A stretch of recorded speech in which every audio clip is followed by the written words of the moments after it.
제17장.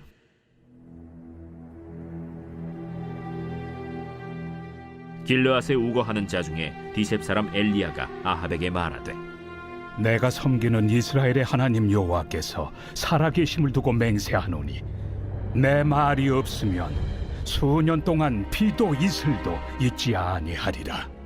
여호와의 말씀이 엘리야에게 임하여 이르시되, 너는 여기서 떠나 동쪽으로 가서 요단 앞 그리 시냇가에 숨고 그 시냇물을 마시라.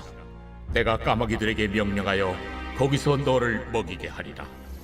그가 여호와의 말씀과 같이 하여 곧 가서 요단 앞 그릿 시냇가에 머물매 까마귀들이 아침에도 떡과 고기를 저녁에도 떡과 고기를 가져왔고 그가 시냇물을 마셨으나 땅에 비가 내리지 아니하므로 얼마 후에 그 시내가 마르니라.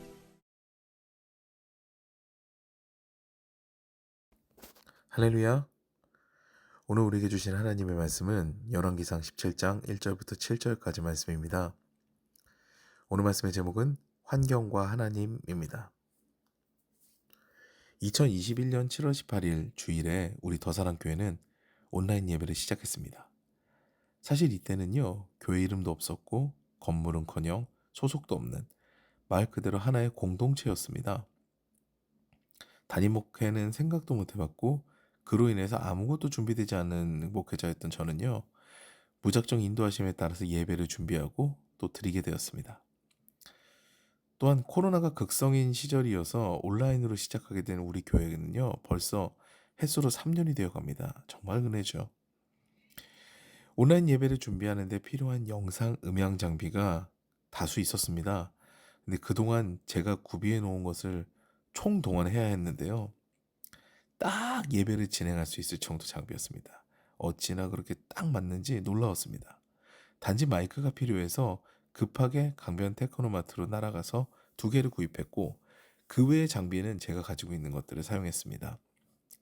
이 상황을 본 아내가 그동안 사둔 장비들이 다소 과한 것은 아닌가 생각했는데 정말 필요가 있었다는 이야기를 할 정도로요, 하나님은 오차가 없는 분이셨습니다. 딱 맞았어요. 그리고 코로나로 인한 격리가 점차 완화될 시점에 우리 교회는요, 지금의 성전터를 만나게 됩니다.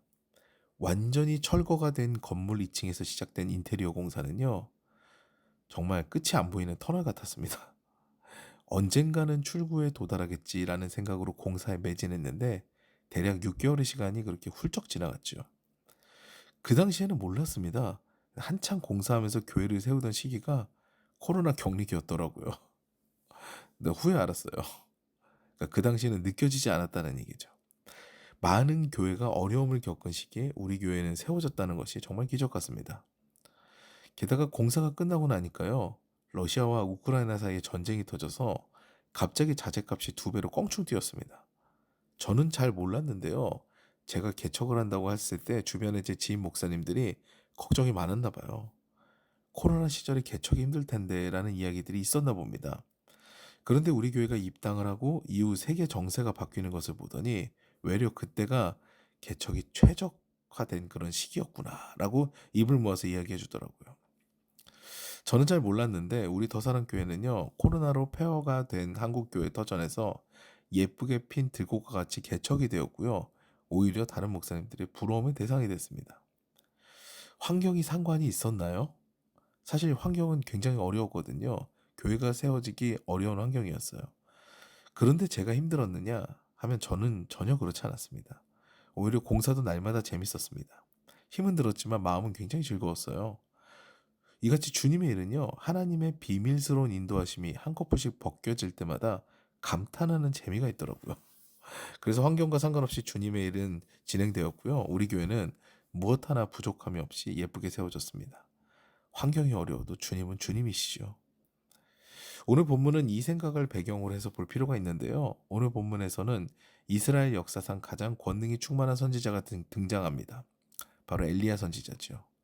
능력의 선지자 엘리야의 첫걸음, 그 첫 사역이 기록된 부분이 바로 오늘 본문입니다. 요단 동편 땅 길르앗에 기거하는 선지자 엘리야는요, 하나님의 말씀을 선포합니다. 이스라엘의 가뭄을 선포하죠. 대략 이 가뭄은 3년 반 정도 지속이 되는데요, 비가 한 방울도 내리지 않아서 극심한 가뭄에 시달린 이스라엘이 돼버립니다. 근데 선지자 엘리야는요, 이 가뭄과 상관이 없어요. 처음에 하나님께서는요, 엘리야를 그릿시네가라는 곳으로 보내십니다. 그리고 물은 그 시내에서 마시고 먹을 것은 놀랍게도 까마귀가 날라다 줍니다. 말 그대로 하나님께서 돌보신 거죠. 그래서 엘리야는요, 극심한 가뭄 가운데서도요, 전혀 문제가 없는 삶을 살아요. 까마귀가 가져오는 음식은요, 떡과 고기였습니다. 가뭄이 극심한 이스라엘인데 도대체 어디서 날마다 떡과 고기를 구하는지 까마귀들은 날마다 주구장창 떡과 고기를 날라서 엘리야를 섬깁니다.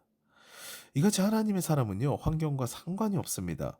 우리 교회도 환경을 생각했다면요, 개척이 어려웠겠지요. 그런데 하나님께서는 전지전능하신 분이시거든요. 우리는 그 전능하신 하나님의 역사하심을 목도하면서 시작된 교회입니다. 정말 감사한 일이죠. 사랑하는 여러분, 환경은 환경일 뿐이고요. 하나님은 하나님이십니다. 우리가 환경을 보고 다른 것을 의지하게 되면요, 힘이 들고 어려운 인생이겠죠. 우리가 다 해결해야 되니까요. 그런데 하나님만을 의지하면은 하나님께서는 놀라운 방법으로 정말 까마귀가 먹이를 구해와서 어디서 훔쳐오는지 가져오는지 알지 못하지만 까마귀가 가져오는 먹이로 엘리야가 연명하는 것 같이 하나님께서는 하나님을 의지하는 자에게 놀라운 방법으로 먹이시고 입히시고 돌보시는 분이십니다. 그 놀라운 능력의 하나님을 오늘 마음 깊이 신뢰함으로 하나님의 세심한 돌보심 가운데 하루를 시작하시는 저 여러분 되시기를 주님의 이름으로 축원합니다.